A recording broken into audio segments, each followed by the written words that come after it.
So welcome back to my channel. This is Gamer Dom, and a quick update on I'm going to say the long awaited, but frankly I couldn't give a toss, armoured cars, the wheeled vehicles that are due to come into the game.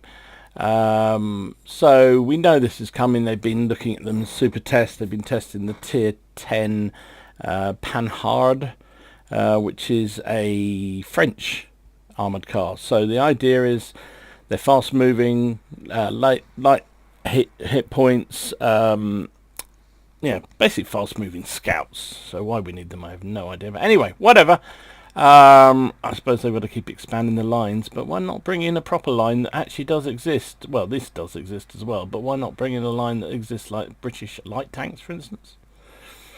Japanese or Italian tank destroyers, for instance. Whatever. So we're going to have armoured cars. French armoured cars will be coming at some point. Don't know exactly when, but this was a report on the Daily Bounce. And it's interesting for those of you who want to do this line.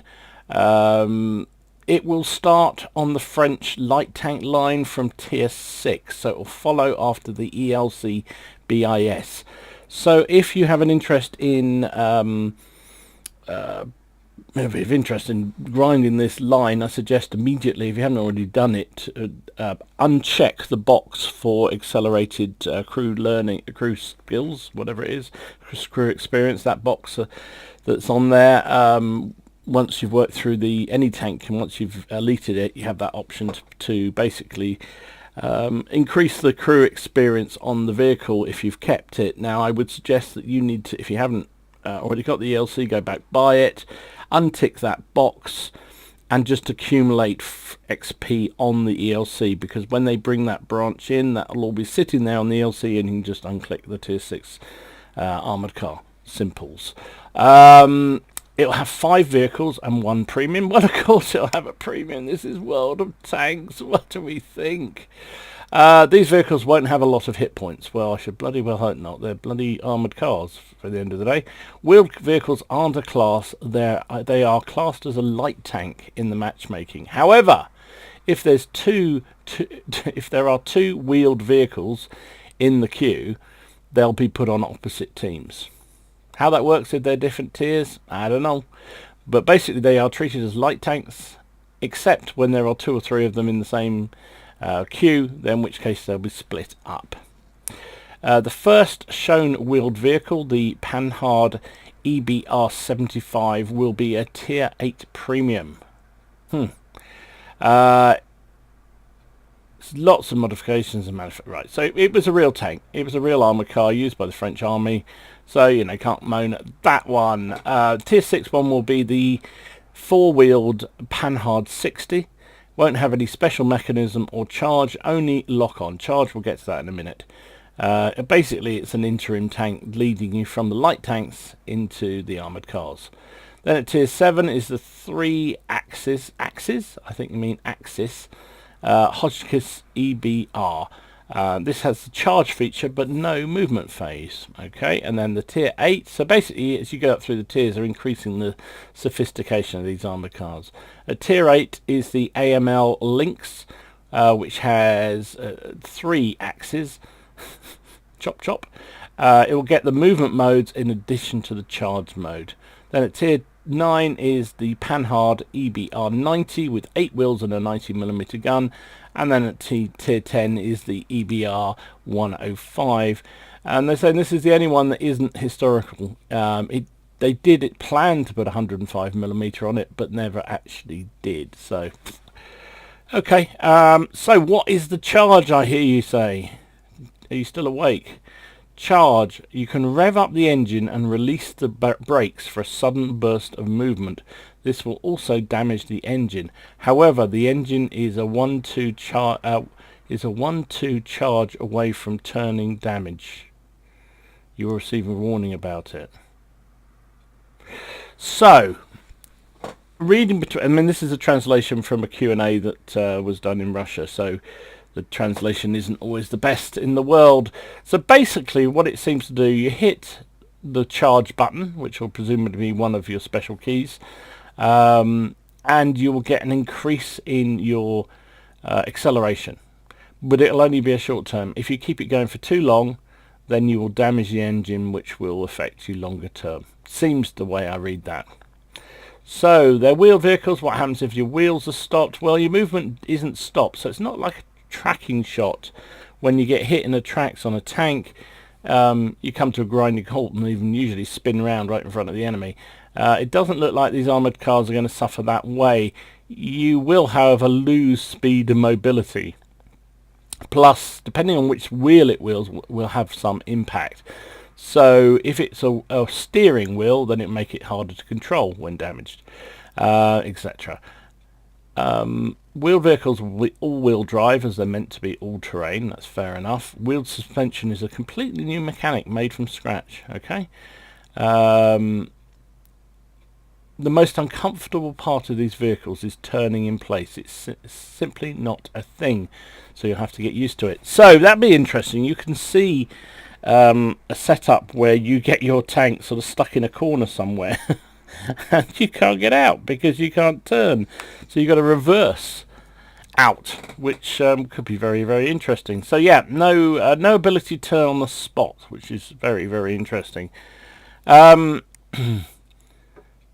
Lock on works at different distances. Around a tank far away, there's a relatively small area will let you lock onto the tank if you aim anywhere and right click. You won't be able to lock onto a tank completely behind cover. It works similarly to spotting mechanics.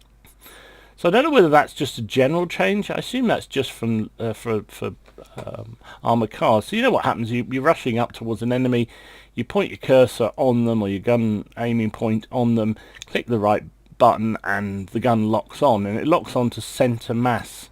So it doesn't look like the armoured cars will be able to do that as easily from distance, and I guess they're trying to limit the impact of these things at distance, just sort of locking onto somebody and just circling around so quickly you can't actually deal with it. Remember, these things are going to be doing 70 kph and upwards, and so, you know, if you imagine you're, I don't know, a big Russian heavy with a slow turret moving, and the light tank comes out, locks onto you, and just circles and circles and circles. Okay, his gun's not going to be very accurate, but will every so often will hit you, and there's absolutely nothing you can do about it.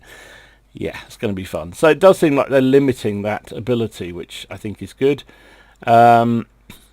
Researching wheeled vehicle line will take a similar amount of experience to other light tanks, so basically it's no premium. You have to just work your way through in the normal way. There are candidates for other wheeled vehicles in other nations, possibly for each nation, but right now it's only the French, and they're going to see how it goes. So the French are testers. With update releasing wheeled vehicles, all map zones not intended for gameplay will be closed off completely. So the map makers are too tired of removing various climbs individuals, so there'll be features preventing them for good. I don't know why that's a particular problem on light tanks. Is it because they've got the increased speed, they can get up these things? But it seems like the days of the climbing goat and others are finally over. There will be serious limitations on where you will go. The first mass testing of the wheeled vehicles will be on the test server next year. Right now testing is only internally aimed at quality, and the risks are understood. So the risks are understood, the players are heard, and that'll be a first. The tank you lock onto will have a special marker above it. It's purely for convenience and doesn't serve any other purpose. So that's the link back to how difficult it will be to lock on. So there you go. If you're interested, the wheeled vehicles are coming. It is definitely true. There is a whole line ready coming from the French Tier 5 light tank, the ELC BIS. So you don't know exactly when, but if you're interested in unlocking this, you might want to buy that tank, unlock it, unlock the crew experience, and just accumulate as much experience as you think you're going to need to move on to the next tank, which will be a Tier 6 French armoured car. Let me know what you think about these vehicles down below. I'm kind of just ambivalent to them. I just don't really see the need for them in the game. Most of the maps are not terribly conducive to light tank play anyway. Only the very best know how to play them. And it just seems to me, what's the point really? Why aren't they focusing on tanks that we really would like to see, like, as I say, Italian TDs, British light tanks, Chieftain maybe, who knows? But rather than starting a whole new mechanic. But, I know the game needs to keep reinventing itself, else it dies. Yeah, let me know what you think down below. Excited about the armour cars? Completely not bothered? What do you reckon? Hope you found it useful and interesting. If you did, please give it a like and subscribe to the channel if you haven't already done so. And in the meantime, enjoy your games, have fun, try not to take it too seriously, and I'll see you again soon. This is Gamer Dom signing off.